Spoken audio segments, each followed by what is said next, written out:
Welcome to study class.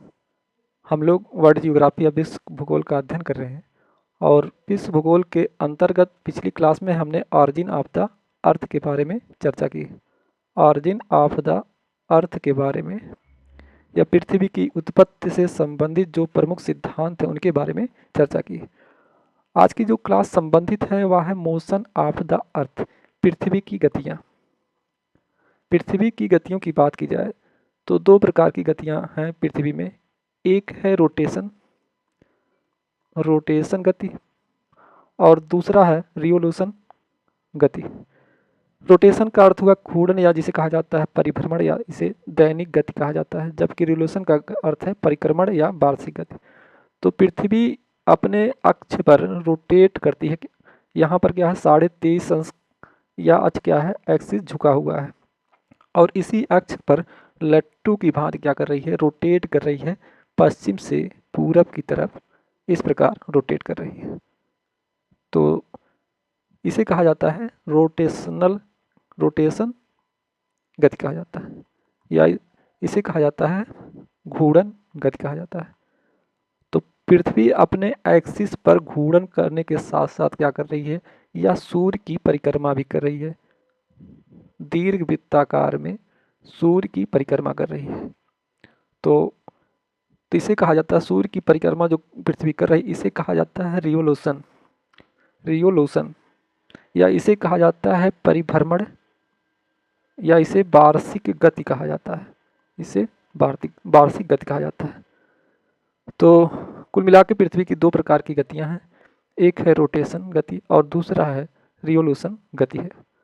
तो revolution या परिक्रमण गति क्या है कि पृथ्वी का सूर्य के सापेक्ष चारों तरफ परिक्रमा करना या घूमना क्या कहलाता है परिक्रमण कहलाता है। और घूर्णन क्या है कि अपने एक्सिस पर पृथ्वी क्या कर रही है पश्चिम से पूरब की तरफ रोटेट कर रही है या गति कर रही है। तो सबसे पहले हम रोटेशन गति के बारे में देखेंगे और इनके जो रोटेशन गति है या घूर्णन गति है उससे होने वाले जो प्रभाव हैं उनके बारे में चर्चा करेंगे। रोटेशन या जिसे कहा जाता है घूर्णन या जिसे परिभ्रमण या जिसे दैनिक गति कहा जाता है। तो रोटेशन क्या है कि या क्या है पृथ्वी का एक्सिस है या पृथ्वी का अक्ष है और पृथ्वी अपने अक्ष पर पश्चिम से पूरब की तरफ क्या कर रही है रोटेट कर रही है या घूम रही है। और जो यह घूर्णन गति है पृथ्वी अपना एक चक्कर कितने समय में पूरा करती है 23 घंटा 56 मिनट और 4 सेकंड में एक घूर्णन पूरा करती है। और जो रोटेशन गति है देखा जाए तो इक्वेटर पर क्या है, इक्वेटर पर या जिसे कहा जाता है विषुवत रेखा पर अधिक है। यह लगभग कितना है लगभग 1670 किलोमीटर के आसपास घूम रही है, जबकि ध्रुवों की तरफ जाएंगे पोलर की तरफ जाएंगे तो यह क्या होती है कम हो जाती है। तो पृथ्वी 23.5 अंश झुकी हुई है और इसी एक्सिस पर क्या कर रही है रोटेट कर रही है पश्चिम से पूरब की तरफ रोटेट कर रही है और इसे कहा जाता है रोटेशन या इसे कहा जाता है घूर्णन कर।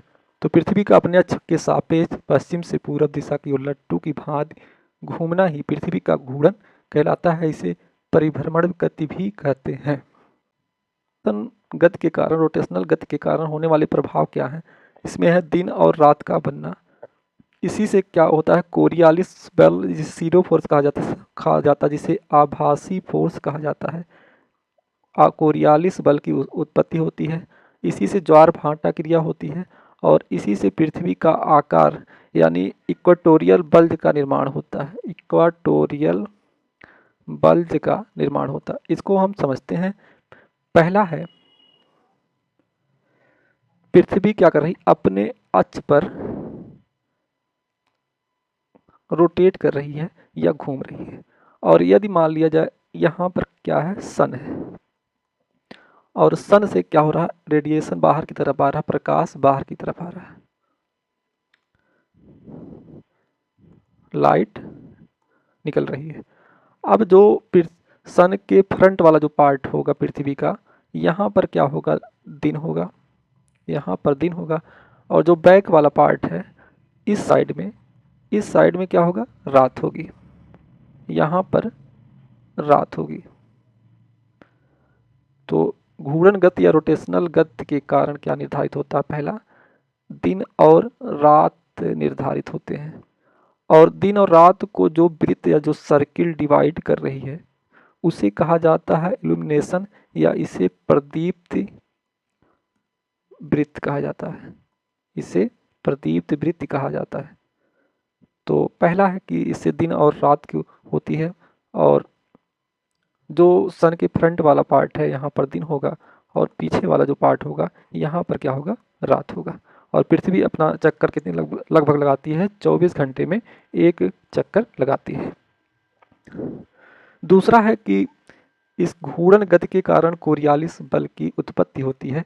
अब कोरियालिस बल क्या है, इसको थोड़ा हम समझते हैं। कोरियालिस बल, तो कोरियालिस बल क्या है, एक आभासी बल, या इसे कहा जाता है सीडो फोर्स कहा जाता है, या आभासी बल है, अर्थात यह वास्तविक बल नहीं है।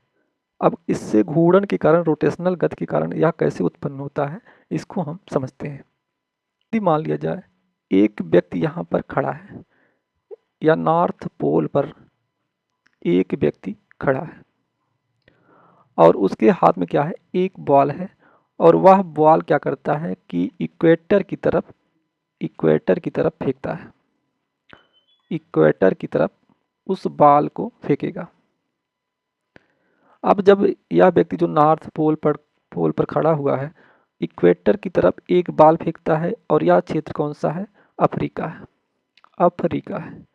लेकिन जब यह बॉल फेंकेगा और पृथ्वी क्या कर रही है, पश्चिम से पूरब की तरफ गति कर रही है या रोटेट कर रही है, तो यह बॉल जब यहाँ पहुँचेगा तो क्योंकि पृथ्वी क्या कर रही है, रोटेट कर रही है, और यहाँ मान लिया जाए यह क्षेत्र है अमेरिका, तो रोटेट कर कर जहाँ पर अफ्रीका स्थित था यहाँ पर क्या आ जाएगा, अमेरिका आ जाएगा।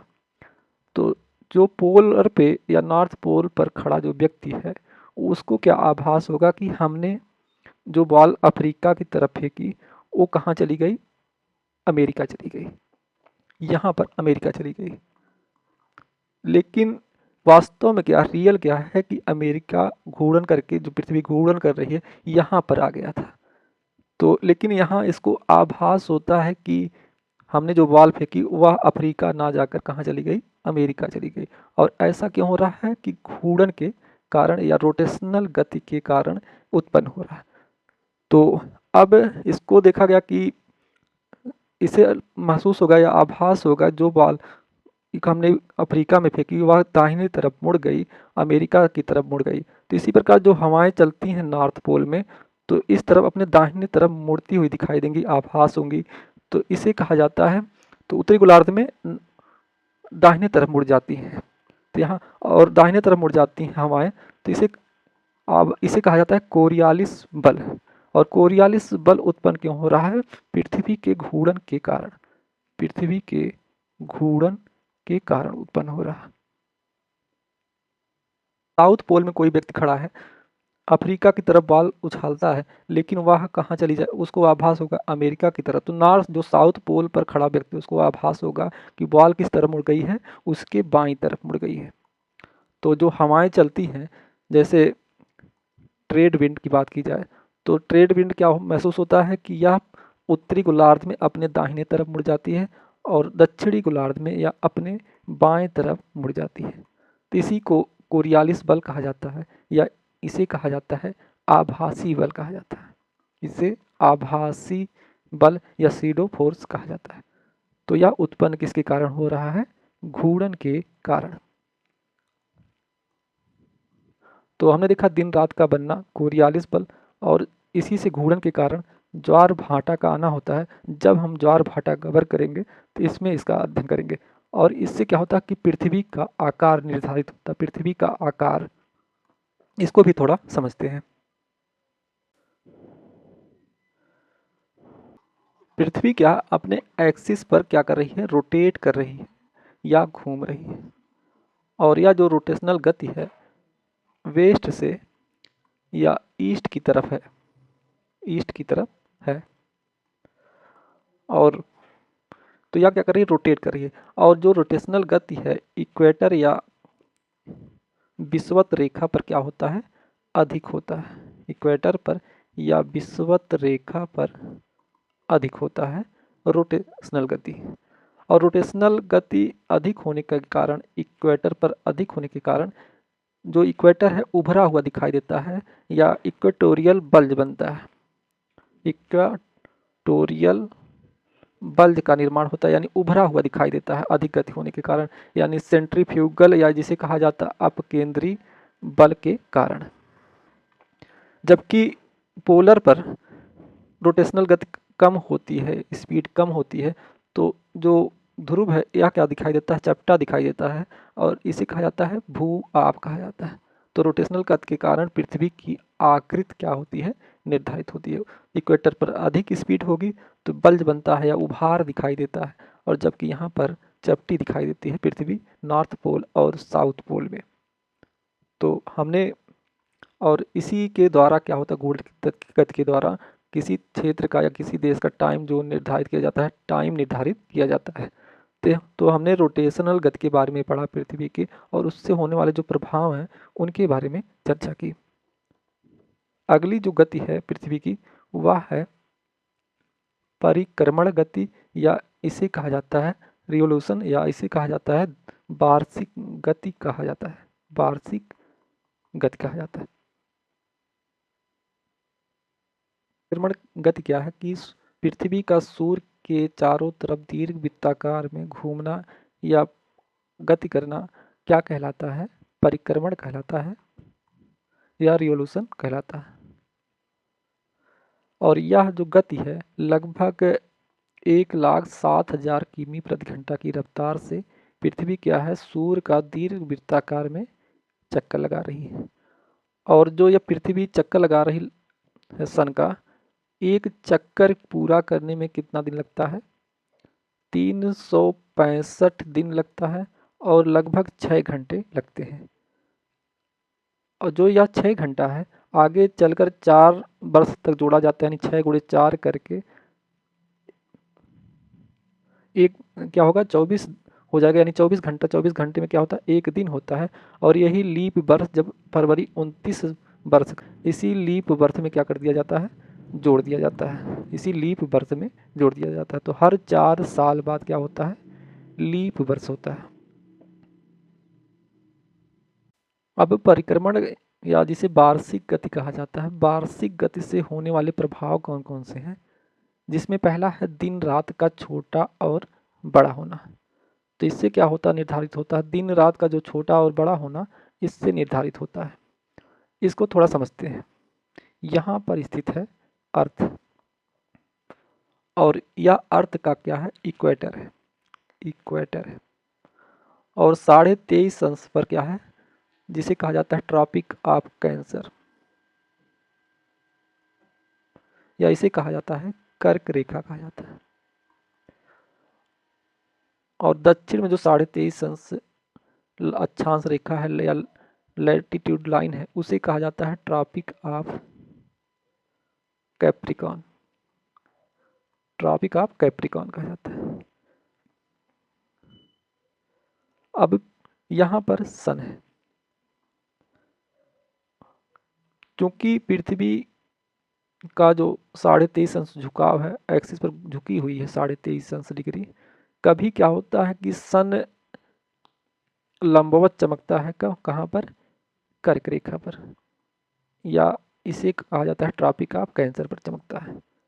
और कभी सन क्या कर चमकता है, कब, कहाँ पे, सीधे मकर रेखा पर चमकता है, यानी ट्रॉपिक ऑफ कैप्रिकॉन।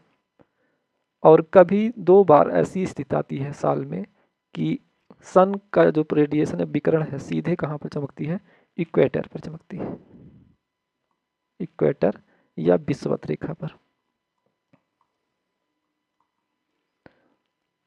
और ऐसा क्यों हो रहा है, जो कि पृथ्वी का जो 23.5 अंश झुकाव है उसके कारण हो रहा है। अब एक सिचुएशन आएगी कि सन का रेडिएशन सीधे या भी प्रकाश सीधे कहाँ पड़ रहा है, कर्क रेखा पर। वह समय होता है लगभग 21 जून। तो एक इस समय क्या होगा कि उत्तरी गोलार्ध में दिन बड़ा होगा, दिन क्या होगा, बड़ा होगा।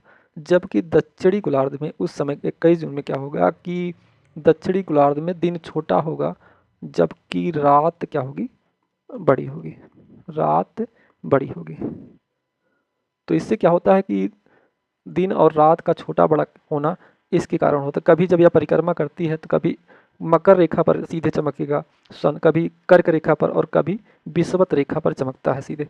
जब सन का प्रकाश सीधे विषुवत रेखा पर पड़ेगा यहाँ पर, तो दिन रात उत्तरी गोलार्ध और दक्षिणी गोलार्ध में दिन रात क्या होगा, बराबर होगा।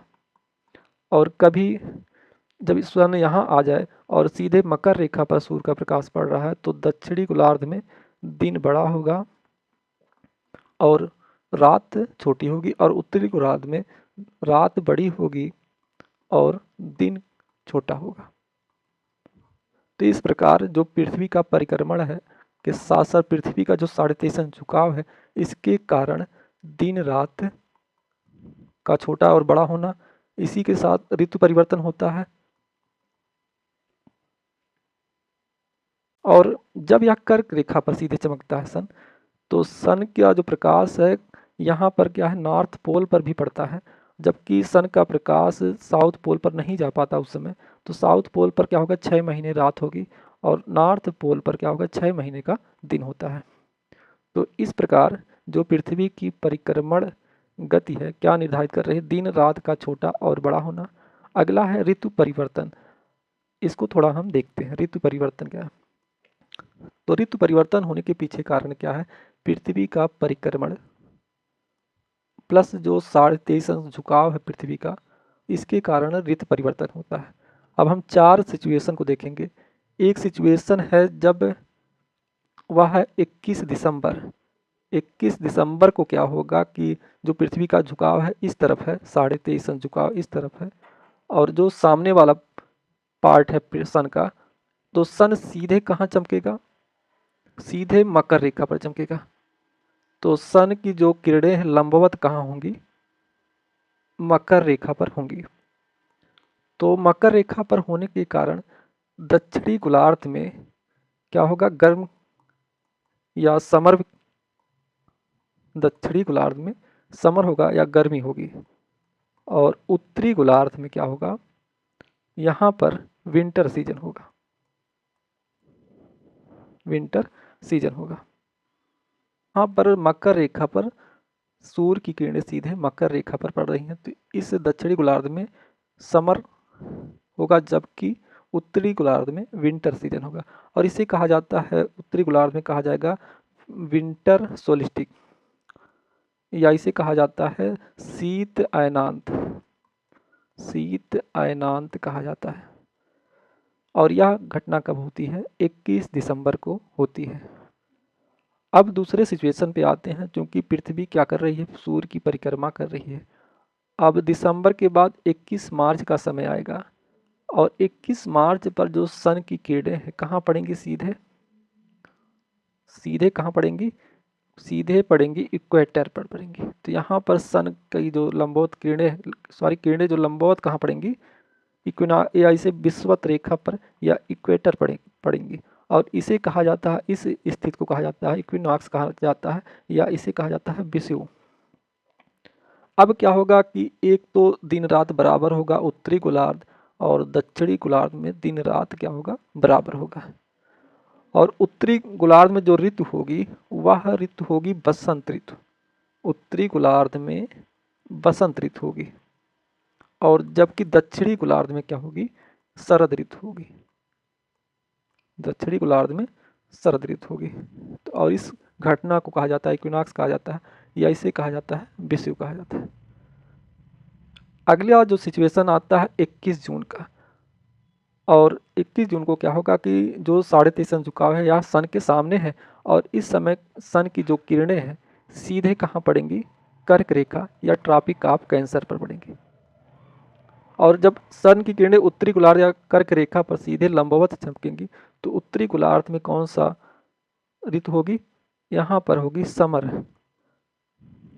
उत्तरी गोलार्ध में ग्रीष्म ऋतु होगी, और दक्षिणी गोलार्ध में विंटर सीजन होगा। विंटर सीजन होगा। और यह घटना कब घटती है? 21 जून को।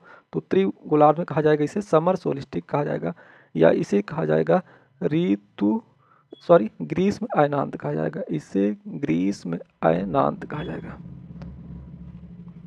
तो पृथ्वी का सिचुएशन है, कंडीशन है, यहाँ पर 23 सितंबर को क्या होगा कि पुनः सूर्य की किरणें इक्वेटर पर लंबवत होंगी, इक्वेटर पर लंबवत होंगी। और इक्वेटर पर लंबवत होने के कारण उत्तरी गोलार्ध में कौन सा ऋतु होगा? शरद ऋतु होगा, शरद ऋतु होगा। और दक्षिणी गोलार्ध में कौन सा ऋतु होगा? बसंत ऋतु होगा। और इसे भी क्या कहा जाता है? इक्विनॉक्स कहा जाता है, या इसे विषुव कहा जाता है। तो इस प्रकार हमने 4 कंडीशन को देखा पृथ्वी की, और यह इससे परिवर्तित क्या हो रहा है? ऋतु परिवर्तन हो रहा है। ऋतु परिवर्तन के पीछे कारण क्या है कि पृथ्वी का 23.5 अंश झुकाव और पृथ्वी का परिक्रमण है। कार हमने देखा कि परिक्रमण के कारण क्या परिवर्तित हो रहा है? ऋतु परिवर्तन हो रहा है। और इसी से क्या बनेगा? कर्क रेखा और मकर रेखा का निर्धारण होता है। इससे क्या है कि जब सन इस तरफ है, अर्थात विंटर सीजन में क्या होगा कि तो यह समय मान लिया जाए 21 दिसंबर 22 दिसंबर का है। और 22 दिसंबर में क्या होगा कि जो सन है सीधे कहाँ चमकेगा? मकर रेखा या ट्रॉपिक ऑफ कैप्रिकॉर्न पर चमकेगा। तो सन जब आग में सीधे लंबवत चमकता है तो अधिकतम किस अक्षांश तक जाता है? 23.5 अंश उत्तरी दक्षिणी अक्षांश तक जाता है। तो इससे यहाँ क्या बनता है? मकर रेखा का निर्धारण किया जाता है। और जब सन यहाँ 21 जून पे है तो यहाँ पर उत्तरी गोलार्ध में सीधे चमकेगा। अधिकतम जो लंबवत कहाँ तक जाएगा? अक्षांश रेखा वह है 23.5 अंश नॉर्थ है, और यहाँ पर क्या है? साउथ तक लंबवत चमकेगा। तो इससे क्या होता है? कर्क रेखा का निर्धारण होता है। और 2 स्थिति आती है, पृथ्वी सन का जो प्रकाश है सीधे कहाँ चमकता है? विषुवत रेखा पर चमकता है। और सूर्य की किरणों का सीधा और तिरछा चमकना भी किसका कारण है? किसके कारण होता है? परिक्रमण के कारण होता है। और विषुव तथा उपसौर और अपसौर की स्थिति बनती है परिक्रमण के कारण। अब अपसौर या उपसौर क्या है, इसको थोड़ा समझते हैं। तो सन है, यहाँ पर सन है, और सन का चक्कर दीर्घ वृत्ताकार में कौन लगा रहा है? पृथ्वी लगा रही है।